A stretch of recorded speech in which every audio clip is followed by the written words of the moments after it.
have people who get it and you have people who still don't get it. And it's like we can focus on reading and writing and the math all day, but these things are connected in some way and somehow, and they will engage them and participating a little bit more. And you know, as far as my generation, we may not understand that, but the kids understand that. So you have to allow them to be at the center of that learning process, what best works for them. And I think that that's a disservice for them.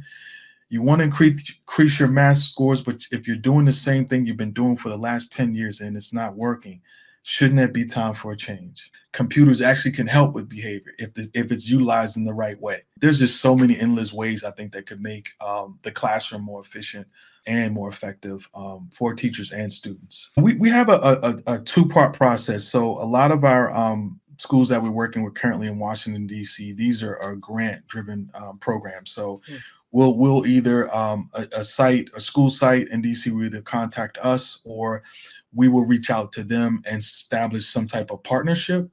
And then the other part is where a school may decide, hey, we're not concerned about the grant, but we do have funds and an opportunity for you to come into the school and provide services for our students. And our motto is to prepare for tomorrow today.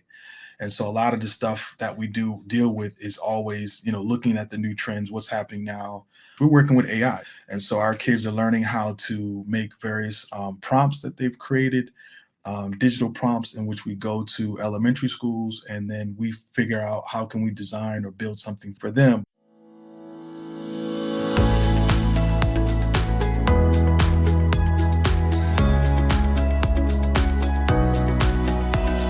Hello and welcome to CSA's Collab Space. Today I'm here with Tim Weedon. I am your host, Amy Cisse. Tim, thank you for joining me today. We met each other at a LearnServe event. I actually have a previous episode talking about LearnServe. I had Scott on and he talked about the program. And I learned a lot from you as well at that event. And I wanted to just have you on today to talk about what you're currently working on with your program. Thank you for having me on the program, Amy. I really appreciate it. And I'd say ditto. It was great meeting you at that event and learning, about your organization and the work that you're doing as well. Thank you. Thank you. So let's talk about the program. What are you working on? Okay. Well, just a little background about Tech Turnup. We've been in existence since 2018. I say our real full start wasn't around 2019, but prior to that, which is, not to date myself, but Tech Turnup has been around for a while. So it was a program just kind of derived from working within the nonprofit space at different institutional nonprofits. So I used to work at the Boys and Girls Club, which is one of the larger nonprofits out there. And we had an opportunity to kind of work with kids who, weren't so much into basketball, weren't so much into the commonality sports that are usually provided at, various recreational institutions. So we were looking for ways how to engage them. And they loved computers, anything around computers, gaming, anything around that area. They loved videoing, social media when it was, in the early days and so forth. So we worked with them to kind of develop that. And so we had a good group of about 20 kids. And so we applied for various grants to try to, get them into, computer science programs and get certificates. And so within that time, we were able to, get a grant, and we had about 20 students involved in the program. Long story short, out of that program, we had 2 that remained in that period when we were looking at getting certification. So one of the things I do, I'm okay with saying, hey, it was a loss. I chalked it up as something that we failed, and I took full responsibility for that. Like, well, why is the reason, asking that question, why is it that they weren't successful in the program? And so what, in my research and looking back, it was because they weren't able to resonate with the curriculum and as well as the people who were providing the program. So, which are very important skills, or even having the prerequisites as well. So I took it upon myself to do a sabbatical. I went away and I actually started taking technology classes myself and entering in programs, learning about HTML, CSS, everything around the creative part of it, as well as the back end and jQuery,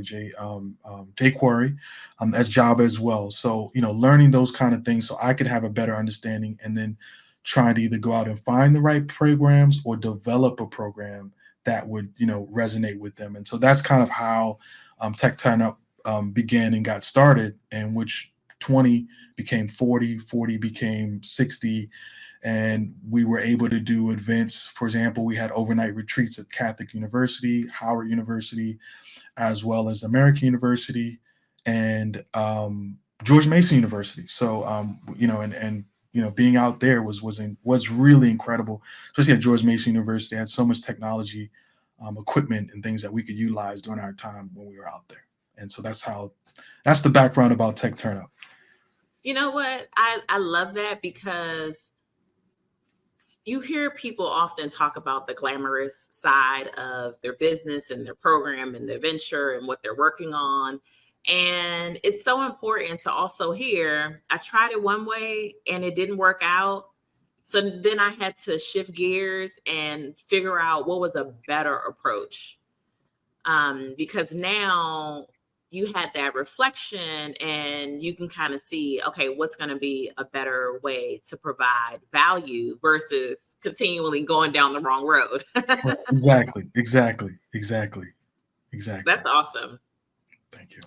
And so what are some of the results after shifting to a different strategy?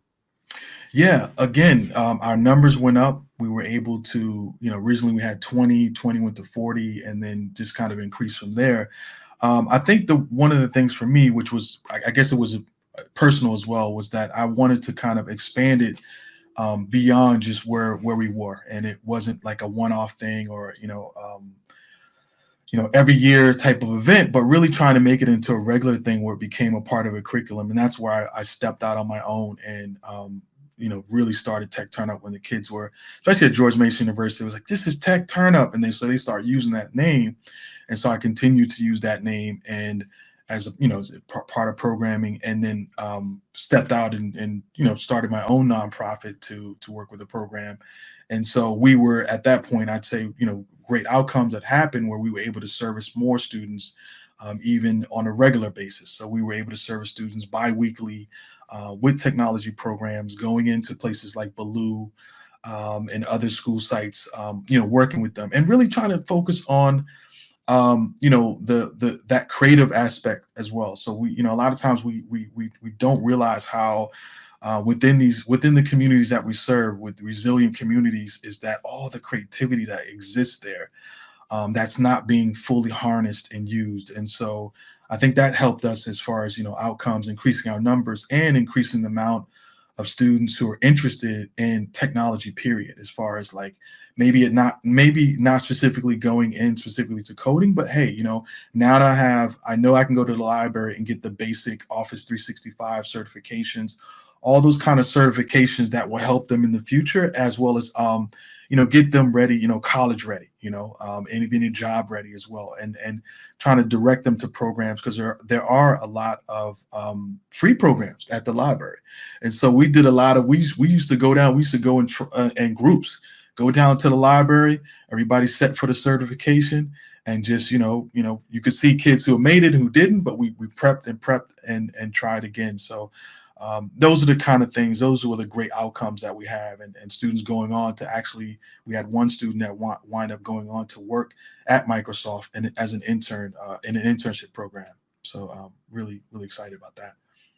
That's awesome. And I think that it's important to get that exposure and that experience with understanding how to tackle those certifications early on. I didn't do it until I became a professional, like in my career. And Right. so then you're trying to struggle through and figure out, wait, how I do I know. pass this exam? And so Yeah. to have a group too, where you can study together, you're not doing it on your own, because people learn differently and they might gain knowledge in different ways. So being able to bounce ideas and perspectives off of other people in the study group versus doing it on your own, I think you can get farther as a group versus trying to just out solo. Yeah, definitely, Um, definitely. and then this, like, even if you fail, like, take it again. Mhm. And just learning, like figuring out like what did you learn from taking that exam, so that you can get better the next time, or not feeling defeated because you failed, and just keep trying. And I'm almost sure, like in that group setting, you have that kind of support and Oh, encouragement. yeah, I really, and this is, and I mean, it's not even off subject, but I just believe it's important to be honest, and we, we all have made mistakes and failed at certain things, and that I think that helps us get through. If we can learn from it, if we're not able to learn from it, then it's a problem.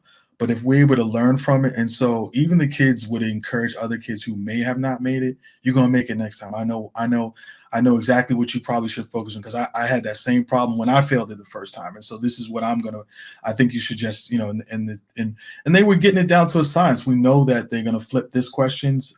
These questions may flip or maybe worded in a different way, but it's the same question. So having that encouragement and support, and I always, try to make it a safer environment where we could talk about our failures. Because I just think we if we don't talk about our failure, things that we fail at, how are we going to be able to succeed? So a lot of people who looked at, we wonder why they're so successful. Trust me, they probably have failed a million times, but you may not know, assume that they're the most intelligent person in the world, but they probably have taken the same test like 5 times. So I just believe that helps a lot, and encouragement, instead of, then at that point, some people may be turned away and say, oh, this is not for me, I'm not smart enough. We all have the capability, as long as we put the time in.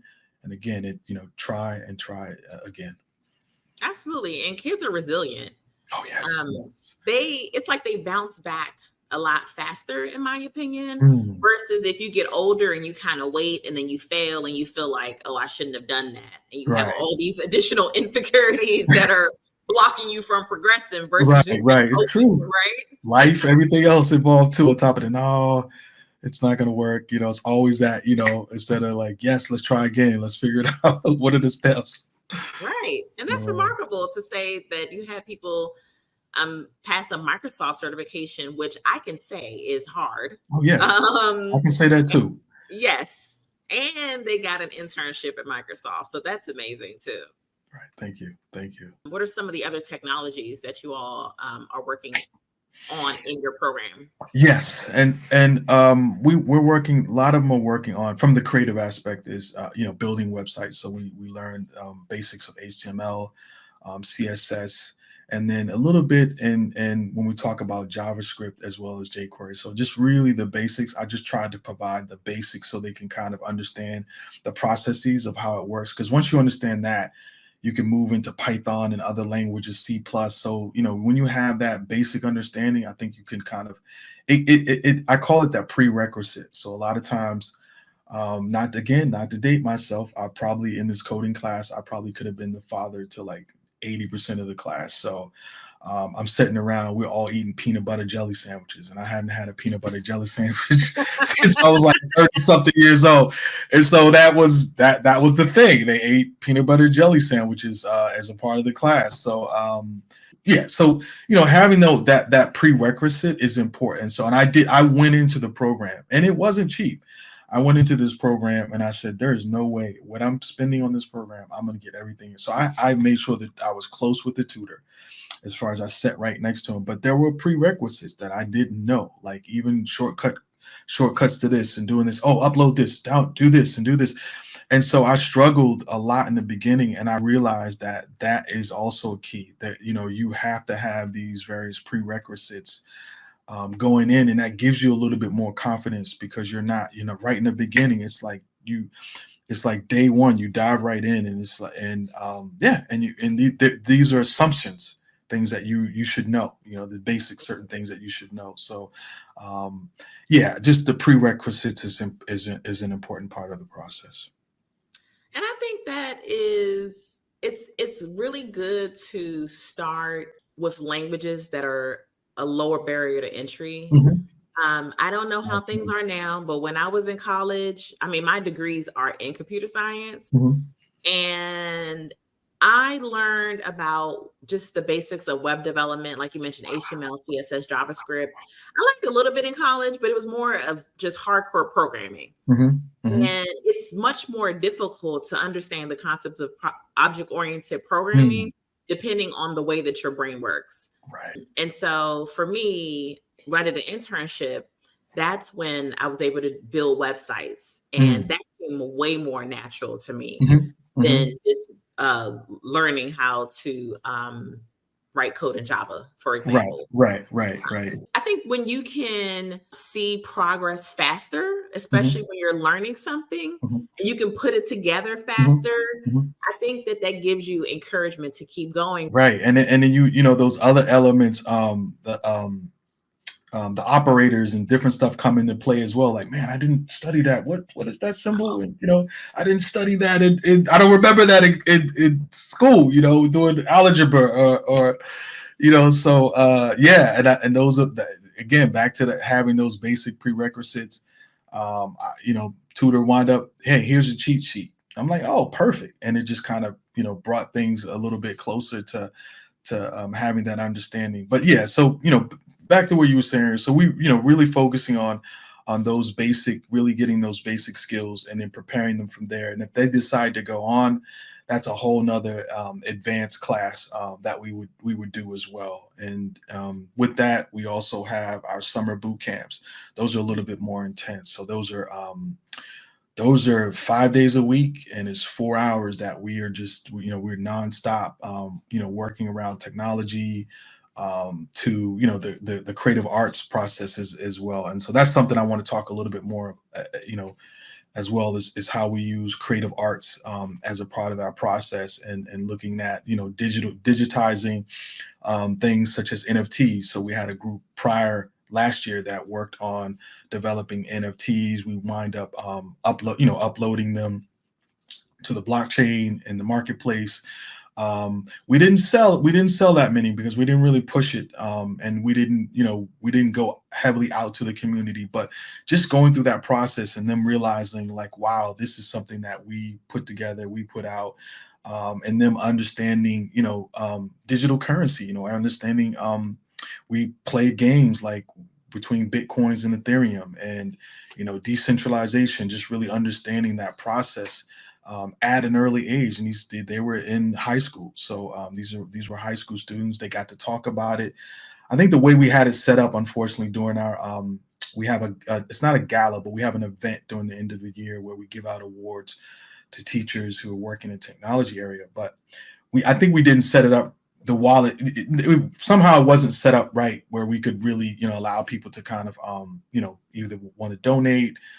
But the whole again, another failure. But we learn now how to better process that, and getting everybody set up with their wallets and so forth, and say, okay, cool, I'm going to purchase $10 or $20 worth of Ethereum or Bitcoin, and I'm going to donate it and get my artwork as well. So those are the kind of things that we do, and our motto is to prepare for tomorrow today. And so a lot of the stuff that we do deal with is always, looking at the new trends, what's happening now. Another group we're working, I'm at Ron Brown School as well, which I'm enjoying that experience. We're working with AI, so we're focusing on prompts.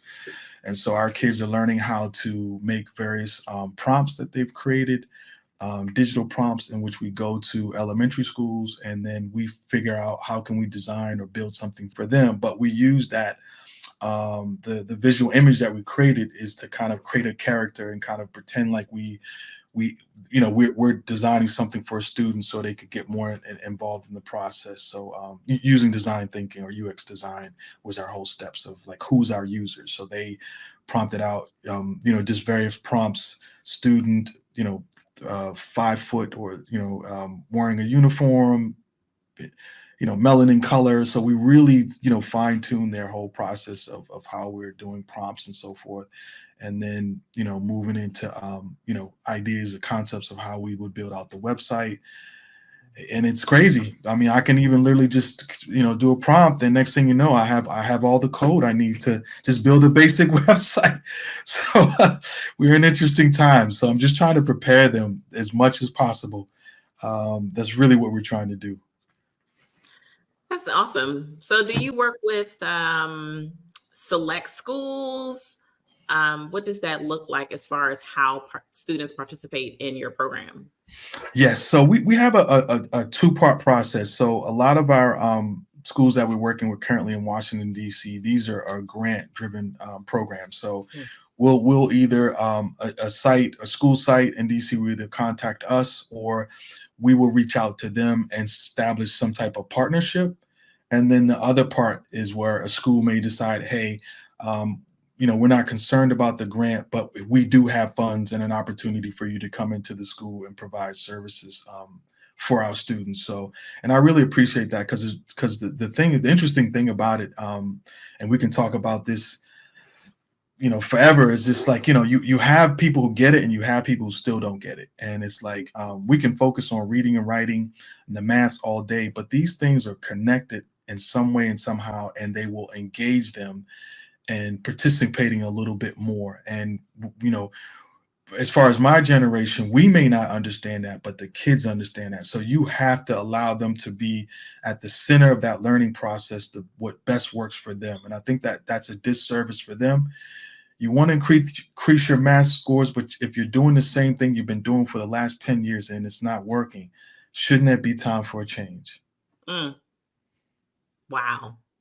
Because if you really pay attention to how kids operate, I'm going to say these days, Right, it's different. right. I was literally just having a conversation with my brother, and he said, my kids don't even watch TV anymore. Mm, They're on YouTube.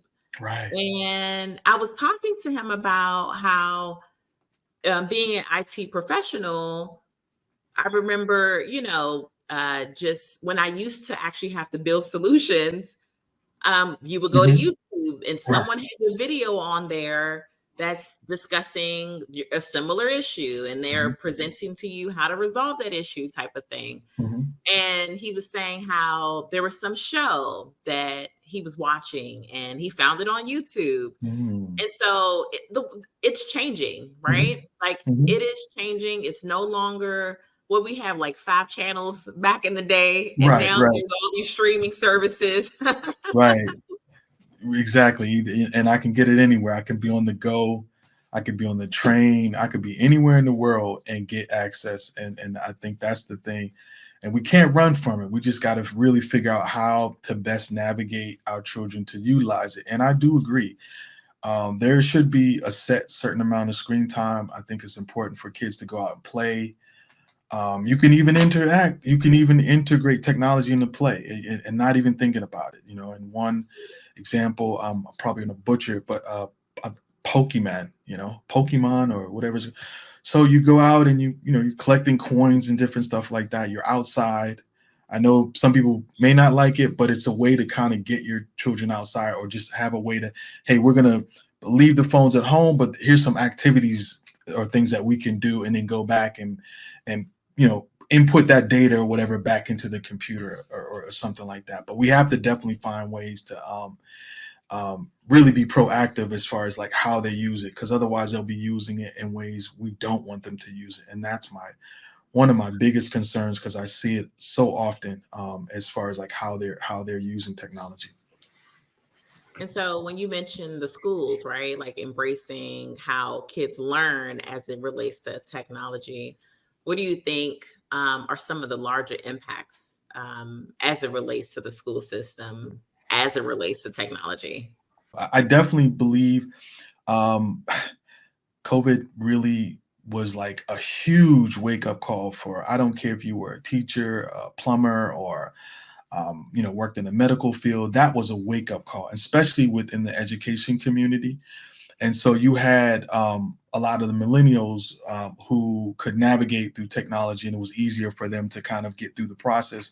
Where you also had an older audience as well that didn't feel comfortable in utilizing the computer, being on virtual with students, and how you're able to engage with them and so forth. So there were some people who were successful at it, and there's some people who weren't as successful at it as well. So I think the ones who were successful at it, I think they've done a great job as far as even helping technology companies to kind of figure out the best way to do things virtual. Where you had different games you could play and numbers and so forth, as well, and even safety wise, keeping certain people in and out of your chat sessions and having those be monitored and so forth. So I think from one aspect it was very positive. On the other aspect, you had a lot of teachers who struggled, and so even today, they continue to struggle in the classroom. How do I begin to use this technology? You have a lot of teachers who may not use technology at all in the classroom, and there's a twofold to that, and in the sense that the students, again, back to this question, is they're not, no one has given the prerequisite of how to properly use the computer in the classroom. So Yeah. you're getting on it, you're not even on the site that I've asked you to be on because you're doing something else, right? So you don't even have that concept of how to properly use that and answer questions. You could wind up being the smartest person in the room if you just really knew how to search for information utilizing that computer. Um, that's the other, and then you have the other aspect where the teachers just don't even feel comfortable to utilize the technology in the classroom, so it's not used at all. And so I feel it's a loss in a way, for a lot of, specifically the students, when they're on it every day. The first thing they do when they're out of school, they'll go and grab their phone. Hey, I need to get my phone out the locker. That's the first thing they go for, right? But what if we taught them a way to how to really utilize that in the right way and in the educational aspect of it? I think we would definitely have, an increase in these scores and these tests that are constantly, used to, to get funding and different stuff as well. In addition to that, you have kids just have a little bit more critical thinking skills. I'll figure this. I'll go to YouTube. I'll figure this out. I'm just give me a minute. I'll be right back. I'll take some notes. I'll learn. I'll get the information. I'll come back and provide you with that. And so that just, I'm having more of a connection with the learning process as well, and seeing it in real time. So I'm seeing, as you mentioned earlier, I'm seeing the process in real time. I just wind up, yesterday we did an exercise with, around, creating boats. And so I said, you have the right to go to YouTube, and we'll have specific sites that you can go to as well. But they use that as a way to look up information. What's the boat buoyancy? They learn so much about balance and different stuff by looking at these videos and building the best boat. So we took coins to see which boat would float. And again, the students that were more, had more knowledge in how to utilize the search engine were the ones who succeeded and win in the competition. Yeah. That's a great example of just efficiencies that can be used to help you solve problems quicker. Hmm. I do feel bad, especially around the pandemic, where I just feel like teachers were not being supported. That's true. That is Um, so true. Yes. we have clients where especially if we're supporting an enterprise and we're Mhm. rolling out new technology, Mhm. there is always going to be training resources available. You cannot expect that people who don't understand how to use technology, in most Mhm. cases, you can't expect them to just understand how to use it. Mhm. If you have, and even if they know how to use it on a basic level, there's still features in there that they should be aware of Mhm. and understand how it's used, why it's set up in a certain kind of way. And even if you have little quick guides, references, resources, something where they can go to very easily so that they can move through whatever issue, challenge, or use cases they may have. Mhm. And so I do think that there was definitely a disservice done without rolling out the training materials to help the teachers use the technology. And then the other aspect of that was just the efficiency part that could definitely be better. An example that I would give is, and I'm biased, right? So because I'm all about efficiencies, Right. Right. I would prefer not to have to fuss with my child about whether or not he turned in his assignment or not, because it's done Mm. on paper. And then Right. he has to turn the paper in through hand to the teacher. And then he has to wait for the teacher to grade the Mhm. assignment versus you see some of the other teachers where they're issuing the assignment electronically. Mhm. I can see that it's been submitted. As soon as my Mm. child submits it, I'm on the app. I'm Right. seeing he turned it in already. Yeah. And I can see in some instances that it's graded instantly, or sometimes there's a little bit Mhm. of delay, but at least I Mhm. can see that he turned it in Mhm. Mhm. versus, oh, I left this paper in my book bag or it's in my closet at home. And Right. there's such a disconnect. Mhm. And I understand some teachers say, oh, I've had a teacher say, like, some students want paper Mhm. or a mixture of paper and electronic, Right. but I just feel like there's such a disconnect when Mhm. it comes to having different processes Mhm. Mhm. and there's no consistency around the Right. process. Right. Right. Right. And manual tedious processes, there's a Right. disconnect for me. Big time. And I would say, and thank you for bringing that up because I think that was the biggest fail was that the lack of training. And so even if you're a novice to someone who doesn't have the skills, there should have been really consistent training or times to allow them to train. And the other aspect of it was a lot of them had to become, I'm a technician in a way. I got to figure out how this works or that's not working. So they became technicians in a way. And it was a lot of pressure and stress on them that was unnecessary. And from my understanding is that prior to that, they were trying to roll out programs to, utilize technology more efficiently, just overall in the classroom, which hasn't really happened. So, and I think COVID kind of just brought that to the light that that wasn't happening or having that training. I think the first thing that needs to happen, period, is that training, either the Microsoft, some level of training, period. Like, like we have all these behavioral trainings and different things like that that should be mandatory as well. Like when we look at Mm, we'll look at computer programs or other, again back to Microsoft, whatever the programs they're using that are out there. I think Google Docs are used a lot of times, but there's training in which could help with efficiency. Is that I can create a PowerPoint that could be connected with the information, that I'm the subject that I'm teaching in. So I can make various pivots as necessary throughout the day because I know teachers, and I get it, teachers, there's a lot on their plate that they have to deal with. But I think that this could provide them with additional efficiency and ability to kind of, just gain a little bit more time back in order to do other various things that they could kind of focus on. And again, I think a lot of times we forget, but computers actually can help with behavior if it's utilized in the right way. So, differentiating between learning, I don't have to re sometimes I'm saying the same thing 5 times to 5 different students instead of, now you have the assignment, go through it. We're going to go through it first as collectively, but I want you to read it and go through it individually as well. And I can kind of help, and I can see where is everyone far along. You can have peer and peer opportunities. I can't say, I can't even, there's just so many endless ways I think that could make the classroom more efficient for teachers and more effective for teachers and students. exactly.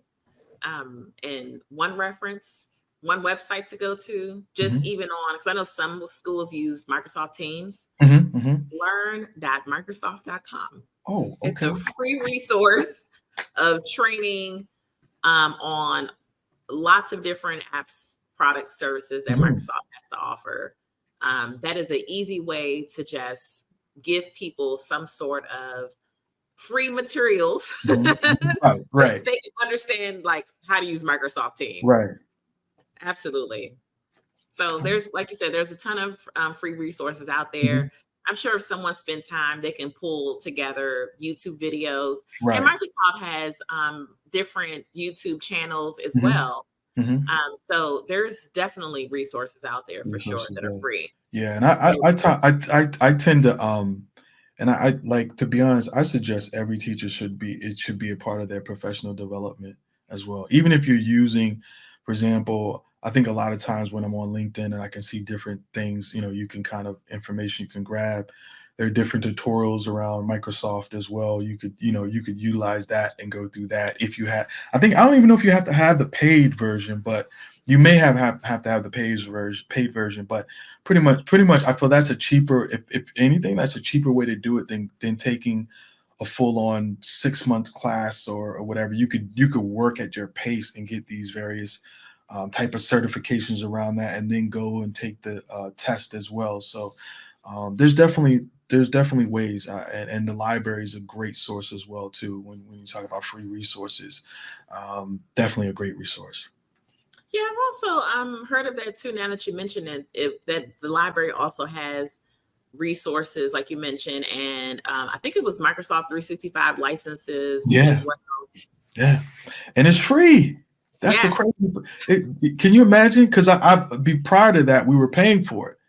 And then someone, brought it to my attention. I was like, "Are you a DC resident?" It's like, "Yeah, they're DC residents." So that's why we went up there again in droves. We were like, "Let's go. We're gonna take this test. This at least I can, because I can go back and take it again, right? exactly. So now I'm not spending $500. I can go back and take it again. And so yeah, and learn. We kind of self-taught and learned through, looking at videos and other things that we had, materials that we had as well. Looking at that, and in order for them to take the test. Absolutely. So we talked about a lot. We talked about the program that you have called Tech Turnup. We talked about the amazing job that you're doing helping students grow and even in their careers as they start entering into the workforce. And you definitely have great insight on how technology impacts the school system. So it was definitely great having these conversations. How can the audience get in contact with you? They can get in contact with me at info@techturnup.com. That's one way, and it'll go out to everyone who's a part of the organization, and as well as me personally. It's tim@techturnup.com. We're also social media. It's at techturnup.com, both Facebook and Instagram.